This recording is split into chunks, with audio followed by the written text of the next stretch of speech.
Hello, everyone. This is Gary from Timeline Astrology, and this is the April forecast. So I'm going to go through the general forecast for the month, including a lot of astrology. I think this is probably the busiest month of the year astrologically. We have a total solar eclipse. We might even see a comet at the time. We have a lot of conjunctions at the time of the solar eclipse, which is actually the Lunar New Year in the Vedic calendar. So it really imprints a lot in the new year for the upcoming year until April 2025. And there's a lot of Mars-like energy, shall we say, in the year. We've also got, like I said, some major conjunctions, including a Jupiter-Uranus conjunction, which is like the big story of 2024. And I do see the more positive side of that, even though I do think it's going to upend many things in many ways, including, again, because of this eclipse at the time and the comet and all of this showing major changes. This could be changes in terms of world leaders, in terms of kings and popes, and all of that is suggested in terms of these kinds of omens in a way. But if you haven't already subscribed, just make sure you subscribe, because I'm going to go through the sign by sign in a separate video, so you'll get notifications of that. So make sure subscribe below. But let's get into the transits of April.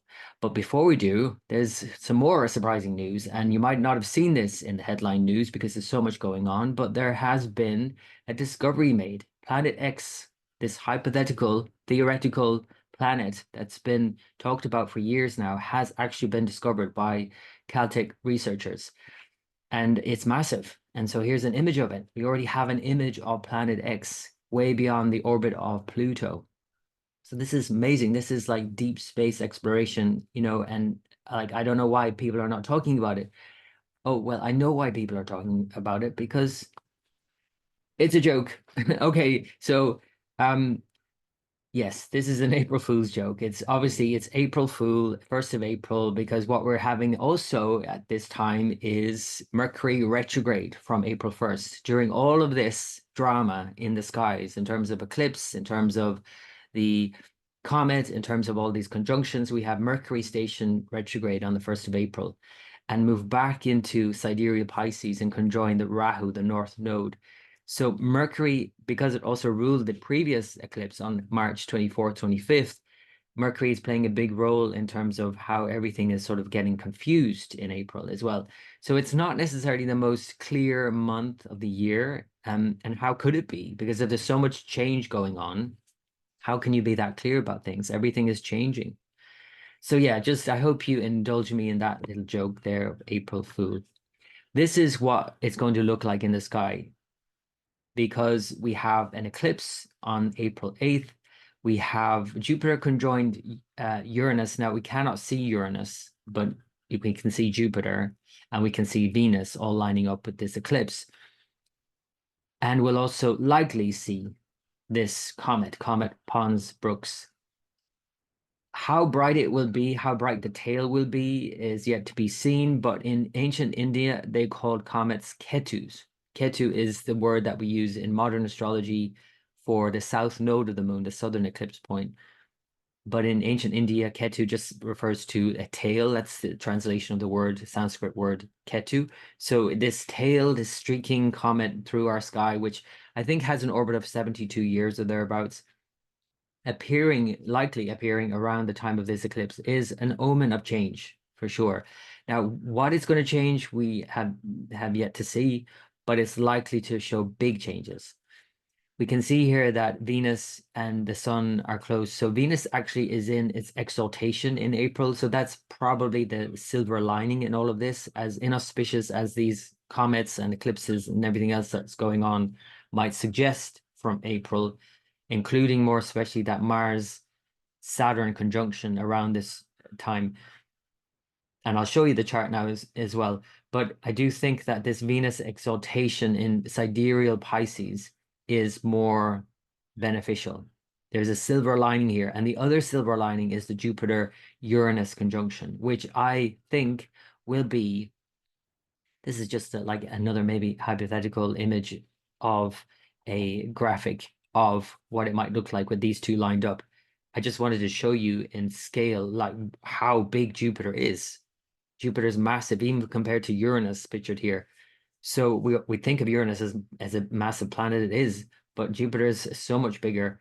It's the biggest thing in our solar system, apart from the sun, right? And it's the sun and Jupiter, the big players in our solar system that everything spins around in a sense. So Jupiter, and I want to highlight that because in a sense, we have to think about Jupiter being that big, being that sort of hopeful and optimistic and expansive in its nature. No matter how disruptive April might be, I think we have to think about the silver lining of Venus. We have to think about the grace that is Jupiter. And as much as all of the change that's happening in April might be unexpected, we could also imagine that it's unexpected good news, that there's some good changes that happen in this current climate or in your life, whatever's going on for you. So I do think we should think about it more positively as well. However, the other side of this, and I want to highlight a couple of presentations that I'm going to be releasing very soon. So again, if you're not subscribed, subscribe below and you'll get notification. I'm doing a presentation on World War astrology because one of the things that Uranus and Jupiter did the last time they conjoined in this section of the zodiac was that it really kicked off World War II in a big way, because World War II obviously already happened by 1941, which is when they last came together. But in 1941 is when the US joined the war because of an attack on Pearl Harbor, a surprise attack on Pearl Harbor. So don't think of Uranus and Jupiter as all good, obviously, because it can just really trigger something that's already in place. And a surprise attack is something like that. So again, we have to think about it in our current context, what's happening in the world, and there are many wars going on and lots of strife around the world.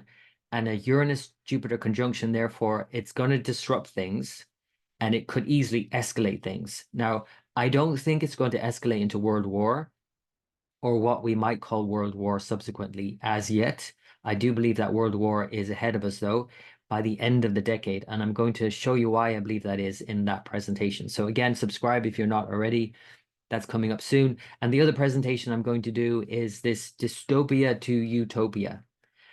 And basically, it's all about the journey from Scorpio to Aquarius. It's all about the journey from Scorpio, which is traditionally ruled by Ketu, the south node of the moon, and Aquarius, which is traditionally in Indian astrology, at least, ruled by Rahu, the north node of the moon. And how this journey from Scorpio to Aquarius is the trickiest in a way, and how we have to, though, move from one to the other, but also integrate both.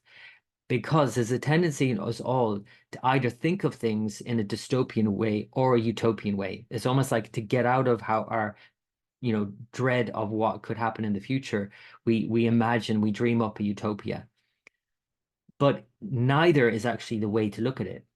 We have to be able to manage to integrate both of these from Scorpio to Aquarius, which in terms of the astrology, they're in a square to each other, right? So it's a conflict within us that we have. Everybody has this, by the way. You don't have to have Scorpio or Aquarius rising or moon sign to know this.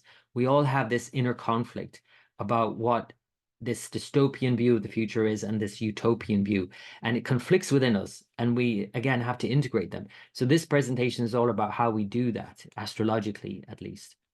So the next thing I want to show you is the charts. So let's just bring up the chart for the 1st of April and see how everything's panning out. I have the South Indian style chart here on the left and the North on the right. This is the 1st of April, and Mercury later on the day is going to retrograde. So that's the first thing to say, is that we're going to have this Mercury retrograde. We'll see here at whatever time it might be in your time zone. It could be very different to where I am in Ireland. But here by the 1st of April, Mercury, you can see here with a line under it, has stationed retrograde. So I'm just going to bring it back to Aries because I want to just give it as a general sort of view of from the Aries point of view in a general way. But essentially, Mercury in Aries is this sort of usually gung-ho, let's get on this new trip, new journey, and new thing that I'm doing. However, because it's stationing retrograde at the very early degrees of Aries and about to move backwards and actually go back into Pisces and conjoin Rahu, the North Node, the eclipse, and station with Rahu by the 25th of April, whatever you have started, whatever new journey you're on, it's not going to obviously pan out exactly as you meant it to, or perhaps at all, because Mercury retrogrades are like, okay, I've got this new thing, this new whatever I'm starting, and then it goes retrograde, and then I'm like, oh, okay, maybe I need to rethink that. Maybe I don't want to do that, or maybe I don't want to do it that way. So it's this whole obviously typical Mercury retrograde advice about, not starting anything new that you want to last forever, because whatever you start is going to have Mercury's retrograde, in that forever. So if you're wanting something to start, I guess, that isn't clear about its communications, isn't clear about things in a very direct manner, like Aries likes to be, like from A to B as quickly as possible, this is not likely the time to do that. It's a time to step back, to redo something. So whatever you have that you can redo, make sure you do that in April.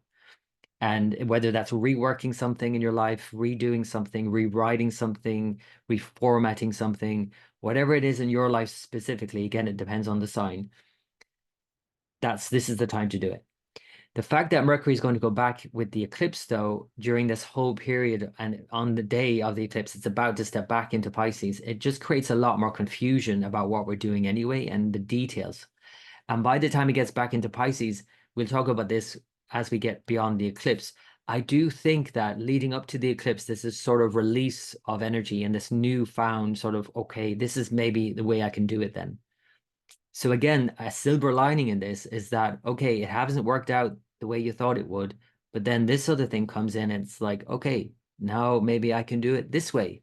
I hadn't seen it before that way, but maybe now I could do it this way. That's an insight you can have. And I think after the eclipse on April 8th, as Mercury moves back into Pisces retrograde, which is itself a sort of double negative that creates a positive situation, as if it were behaving like it's exalted. Retrograde in Pisces, debilitated, like it's exalted in Virgo. Mercury, I think, after the eclipse is going to give us new insights and new ways of doing things that we wouldn't have seen otherwise if we were just to keep going the way we're going. So obviously, April, and especially the beginning of April, is not a time to just keep going, and it's not business as usual, essentially. So think about that by the beginning of the month. Let's go through the month though, day by day, and look at it in terms of this buildup of energies between Mars and Saturn and Uranus and Jupiter, and see how they get closer and closer together during this whole period. You can see here an important time will be when the moon joins Mars and Saturn coming together by the 5th and 6th and into the 7th. Then we have the moon join the sun, and by the 8th we have the new moon. So this is the reset. Now you might notice here some configurations that are quite intense. We have all of the visible planets, if we exclude Pluto here and the south node Ketu, we have all of the visible planets, Mars, Saturn, Sun and Moon together for the new moon, obviously, Venus, Neptune, north node here, Mercury, Jupiter, Uranus, all together here in these 3 signs. So this 3 sign lineup is in Indian astrology called a Shula Yoga, the trident of Lord Shiva. It's sharp, it's angry as well, and it's an angry new year anyway, because this new moon is called a Krodhi new year when we take into account the Jovian year. There are 60 Jovian years when we consider Jupiter and Saturn's cycles together. And so this is a repeating pattern of 60 years ago with Saturn in Aquarius, Jupiter in Aries. But this year is called Krodhi, and that translation of that Sanskrit word is angry. So we have a 3 sign lineup, which is itself like Mars and angry, headed by Mars. We have a Krodhi New Year, which is angry, and we have a Saturn-Mars conjunction, which is angry and frustrated. On top of that, we have Jupiter and Uranus conjoined in Mars' sign Aries with Mercury retrograde. And Saturn aspecting this, which is probably the only thing I would say that's holding everything back here from exploding all out, all over the place into World War III, essentially. This Saturn in Aquarius is holding back the Mars impulse, aspecting the planets in Aries, Mars' sign, but also with Mars in its own sign Aquarius. So it's stronger than Mars in a sense. However, and there's a big however here, Saturn at 20 degrees has moved into the Navamsha, or the 9th division of Aries in Aquarius. So Saturn at 20 degrees, beyond 20 degrees, is in the Aries division of this sign. And Aries is where Saturn is in its weakest. So it does show, no matter what happens, even if Saturn somewhat contains things, it does show a lot of volatility and a lot of frustration and explosiveness and a breaking down of a lot of structures, which is what Saturn is. So this is the new year. This is not just a new month, a new lunar month. It's a new lunar year, and it's a total solar eclipse. And again, because we have Saturn, Mars contained within this, and the Jupiter, Uranus either side, and this three sign lineup and formation, it's highly volatile this year to come. I mean, there's no other way you can read this except for, again, that we have some silver linings with the Venus exalted, with the Jupiter conjunct Uranus bringing surprises in maybe more positive ways as well, or, you know, just a turn of events that it might seem dire initially, then it becomes more positive, something like that. I mean, if I was to say that in a way, the most explosive thing that could happen could lead to the end of a war, if I put it that way, and not really elaborate on that too much. Sometimes maybe things have to get worse before they get better, in other words. And maybe this is what this configuration is highlighting. But we shall see. I mean, I don't want to be all doom and gloom about it because I do think there's some positive things going on here, but it's definitely a more frustrated time because of Saturn and Mars.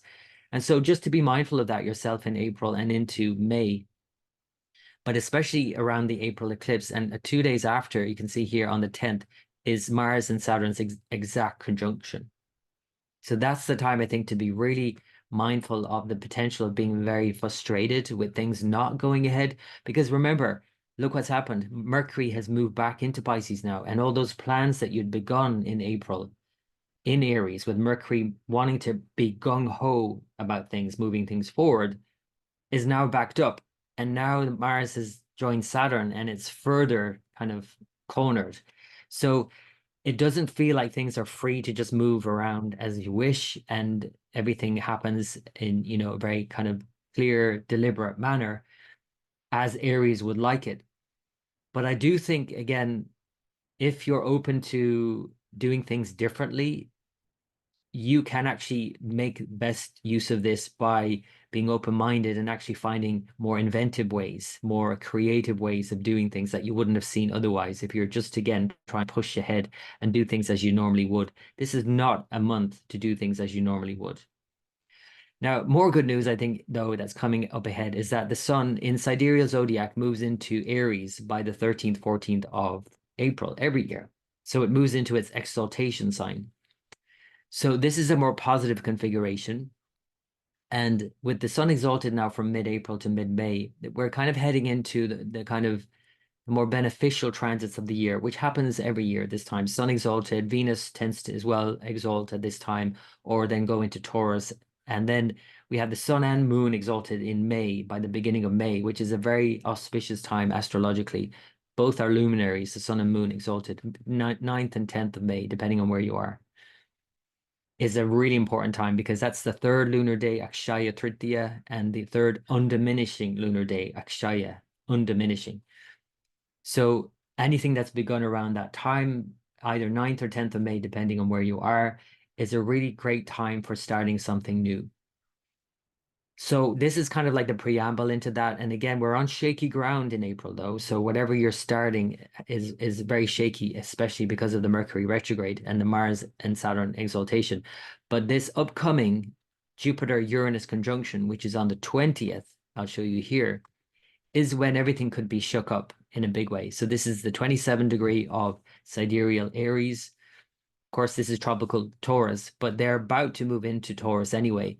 By May 1st, we have Jupiter move into Taurus, and then by June 1st, we have Uranus move into Taurus to shake it all up there. So that's going to be the story for the next year for Jupiter and for the next 7 years for Uranus. So all of the Taurian type of stability things, like the money thing, like the currency, literally actual currency, like family and relations and stability in terms of resource and security issues, all of these things are going to be shook in a big way.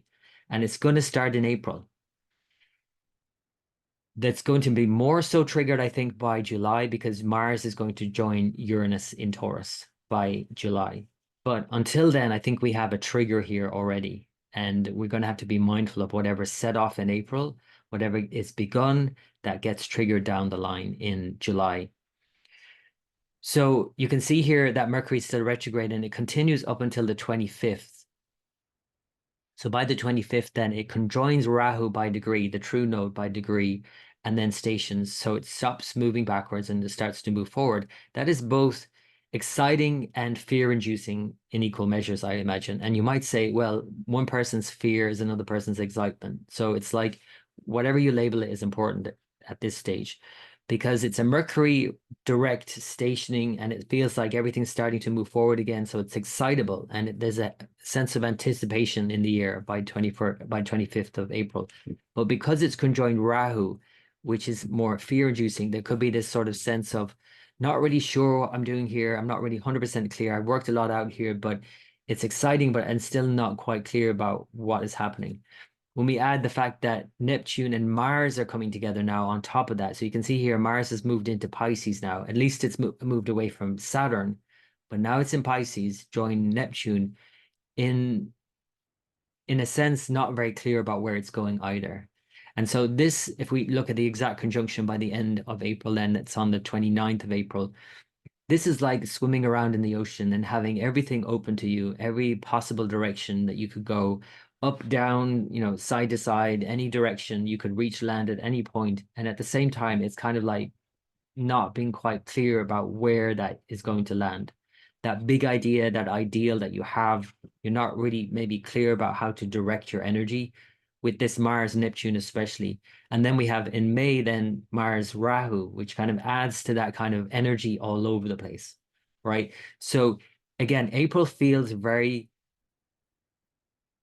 positive in many ways, but there's such great potential in many other ways that could be negative also, that we have to be completely open to both. And we, again, don't want to slip into a dystopian view of what's happening or a utopian view, because neither will be balanced. We have to kind of balance it all, and we have to, in a way, include it all, because that's what Pisces is all about. If we just, again, consider that this is a reset in Pisces, that solar eclipse on the 8th of April, Pisces is about seeing it all the potential, everything.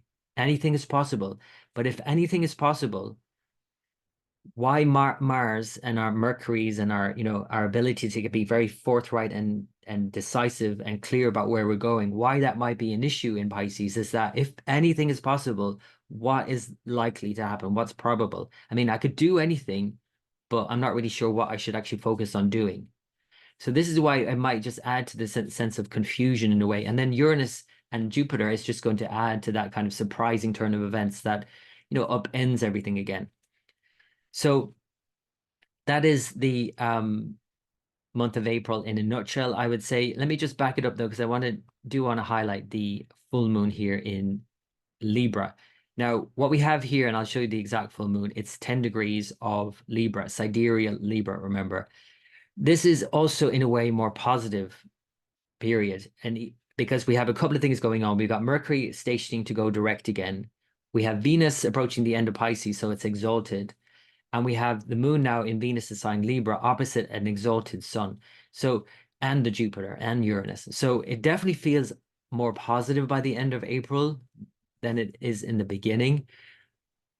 But again, we have to keep in mind of the balance that's needed here. And essentially what a full moon in Libra is about anyway is the balance between our own selfish desires and drives and passions and Aries type of things, and how that might have been kind of put off track for a while, and we have to be really patient with our plans, versus finding compromise, not only with other people, but also with ourselves. It's like Libra is not just about other people. It's about how do I compromise with myself? Because Aries is very gung-ho about doing it a certain way. Libra full moon suggests that we have to be more open to maybe doing it differently again, and finding a balance in our life and with other people and other things. So this is obviously a time by the end of April for this full moon, for the Mercury stationing around 24th, 25th, all that period, to keep an open mind, even if it feels like or it seems like everything is working out now, to keep an open mind and to keep more balanced approach to whatever it is you're doing. So that is the month of April. I hope you got something out of that. If again you haven't subscribed, make sure you do. So I'm going to release the sign-based forecasts, go sign by sign and focus on each rising and or moon sign. so you can keep track of how all of this is panning out for you personally. Okay, I wish you all the very best for the month ahead, and until next time.